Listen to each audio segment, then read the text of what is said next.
दिल्ली से सटे ग्रेटर नोएडा में अफ्रीकी मूल के छात्रों पर हुए हमलों को लेकर विदेश मंत्री सुषमा स्वराज ने अफ्रीकी देशों के राजदूतों के बयान को दुर्भाग्यपूर्ण और हैरान करने वाला बताया है। सुषमा स्वराज ने बुधवार को लोकसभा में अफ्रीकी देशों के बयानों की कड़ी निंदा की। सुषमा स्वराज ने बुधवार को लोकसभा में अफ्रीकी मूल के छात्रों पर हुए हमलों पर अपने बयान में कहा कि छात्रों पर हमले की जांच पूरी होने से पहले ही इसे नस्लीय हमला कहना गलत होगा। उन्होंने आगे ये भी साफ कर दिया कि ये बात वो अमेरिका में हुए हमलों को लेकर भी कह रही हैं। अध्यक्ष जी, सबसे पहले मैं कहना चाहूंगी कि डीन के द्वारा जो ये कहा गया कि पॉलिटिकल लीडरशिप चुप है या पॉलिटिकल लीडरशिप के द्वारा कोई काम नहीं किया गया, ये तथ्यों के बिल्कुल विपरीत है। ये दो घटनाएं एक साथ घटी। एक 19 वर्ष का स्थानीय किशोर मनीष जिसका नाम है, उसकी मृत्यु हो गई। उसके माता पिता ने कहा कि ये ड्रग ओवरडोज का केस है। उसके खिलाफ उन्होंने रिपोर्ट भी दर्ज कराई।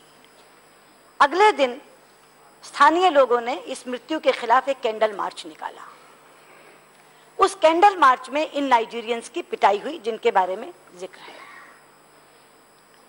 ये जो मैंने कहा एक्सटर्नल अफेयर्स मिनिस्ट्री की तरफ से कि हर आपराधिक कृत्य नस्ली अपराध नहीं होता, वो इसलिए कहा कि ये गुस्साई हुई भीड़ के द्वारा, बेकाबू भीड़ के द्वारा जो आपराधिक तत्व इसमें शामिल हो जाते हैं, उनके द्वारा ये पिटाई की गई। नस्ल भेद से प्रेरित जो भी अपराध होता है उसमें कोई ना कोई पूर्व योजना होती है। ये कोई पूर्व नियोजित घटना नहीं थी। लेकिन जैसे ये दोनों घटनाओं के बारे में मुझे पता चला, वो कहते हैं पॉलिटिकल लीडरशिप ने कुछ नहीं किया। तुरंत मैंने यूपी के चीफ मिनिस्टर से बात की और उनसे कहा कि इन दोनों घटनाओं की निष्पक्ष जांच कराने का आश्वासन अपनी ओर से भी दीजिए और मुझे भी कहिए कि मैं आपकी ओर से दूं। मैंने अपनी ओर से तुरंत ट्वीट किया, ये कहते हुए कि मेरी यूपी के चीफ मिनिस्टर से बात हुई है और उन्होंने मुझे भरोसा दिलाया। फिर यूपी के चीफ मिनिस्टर ने अपनी ओर से ट्वीट किया कि मैं निष्पक्ष जांच का भरोसा देता हूं। उसके बाद मेरे सहयोगी राज्य मंत्री एमजे अकबर, उनसे मैंने कहा कि आप नाइजीरियन हेड ऑफ मिशन से स्वयं बात करिए और उनसे बताइए कि इस तरह से इस पर निष्पक्ष जांच हो रही है। ईएम पर्सनली मॉनिटर कर रही हैं इसको। तो उन्होंने कहा बहुत अच्छा हुआ आपने हमें बता दिया, आप ईएम का धन्यवाद करिए। हम लोग आना चाहते थे मिलने के लिए, लेकिन अब आने की आवश्यकता नहीं है। ये अकबर जी के साथ बात हुई। उसके बाद निष्पक्ष जांच शुरू हो गई। 6 लोग गिरफ्तार हो गए। इस केस में 6 लोग गिरफ्तार हो गए। जांच चल रही है। दूसरे सदन में जब ये सवाल उठा तो मैंने यही कहा कि जांच के परिणाम से पहले किसी अपराध को नस्ल भेद से प्रेरित कहना ये सही नहीं है। और ये केवल मैं भारत के संदर्भ में नहीं कह रही, जो अमेरिका में हिंसक कृत्य हो रहे हैं उनमें भी हमने ये कहा कि जांच से पहले मत कहिए कि नस्ल भेद से प्रेरित है। अच्छा, अभी मोजाम्बिक में एक भारतीय की हत्या हुई, हमने तो नहीं कहा ये नस्ल भेद से प्रेरित है। उससे पहले एक घटना हुई, हमने तो नहीं कहा नस्ल भेद से प्रेरित है।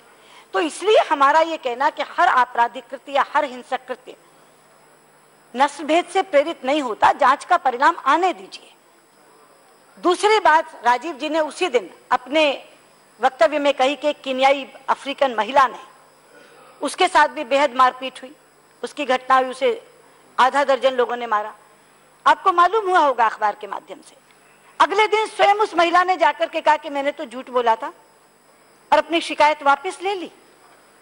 और जब उसका वीजा हमने देखा तो उसका वीजा कब का एक्सपायर हो चुका था, कब का समाप्त हो चुका था। वो अवैध रूप से यहां रह रही थी। तो सिर्फ उसके कहने पर यह कह देना कि मारपिटाई, उसने स्वयं ने माना कि मारपिटाई नहीं हुई और जाकर के शिकायत विड्रॉ कर ली। तो इसलिए मेरा यह कहना है कि डीन ने जो बातें कही हैं मेरे लिए बहुत आश्चर्य वाली भी है और दुख वाली भी है। और इसीलिए आज हमने उसको बुलाया था, डीन को। और जनरल वीके सिंह बैठे हैं, हमारे एमओ से वो मिलकर गए और उन्होंने बहुत साफ शब्दों में बात की कि इन तमाम चीजों के बाद मतलब पॉलिटिकल लीडरशिप का जो रिस्पांस आया, स्वयं ईएम का, हमारे एमओएस अकबर का, सीएम यूपी का, और उसके बाद जिस तरह से 6 लोगों की गिरफ्तारी हो चुकी है, अगर इसके बाद भी आपको समाधान नहीं हुआ था तो आप ईएम से मिलने का मौका मान लेते। पिछली बार जब कांगो का एक बच्चा मरा था तो पूरे के पूरे एचओएम्स मुझसे मिलने के लिए आए थे और उनका समाधान हो गया था। हम लोग वहां नाइजीरियंस की नहीं बल्कि तमाम अफ्रीकनों की संरक्षा सुरक्षा के लिए पूरा प्रयत्न कर रहे हैं। पूरी तरह से प्रशासन मुस्तैदी से काम कर रहा। अगर उसके बाद भी वो ये कहते हैं कि इंडिया इज अ जीनोफोबिक कंट्री या ह्यूमन राइट्स काउंसिल में जाएंगे, तो हमने उनको आज कहलाया कि आप ह्यूमन राइट्स काउंसिल की बात करते हैं। हमारे यहाँ कौन से तंत्र की कमी है? ह्यूमन राइट्स कमीशन हमारे यहाँ है, एनजीओज हमारे यहाँ इतने ज्यादा एक्टिव है, इतनी एक्टिव सिविल सोसाइटी है, हमारी फ्री प्रेस है, हमारी इंडिपेंडेंट जुडिशरी है, इतने तंत्र व्यवस्था के हमारे यहाँ हैं, और आप बात इसको करते हैं यूएन ह्यूमन राइट्स काउंसिल जाने की। तो आज बड़े खुले शब्दों में एमओएस वीके सिंह जी ने उनको बुलाकर बात की है और ये कहा है कि जो आपकी ये बयान है ये बहुत दुर्भाग्यपूर्ण भी है और हम लोगों को हैरत में डालने वाला भी है, क्योंकि भारत सरकार के द्वारा जो कार्रवाई की गई है उसको किसी भी शब्दों में इनएडिक्वेट नहीं कहा जा सकता। जो आपके स्थगन प्रस्ताव में किसी भी कीमत पर इनएडिक्वेट नहीं कहा जा सकता। हम लोग पूरा प्रयत्न कर रहे हैं, निष्पक्ष जांच होगी, जो दोषी पाया जाएगा उसके खिलाफ कठोर कार्रवाई होगी, और अफ्रीकनों की ऐसा सच केवल नाइजीरियों की नहीं, पूरे के पूरे अफ्रीकों की और जितने विदेशी नागरिक इस देश में रह रहे हैं उनके प्रति भारत सरकार कृतसंकल्प है कि वो सुरक्षित रहें, और इसके लिए मैं आपके माध्यम से सदन को आश्वस्त करती हूं। NMF न्यूज की रिपोर्ट।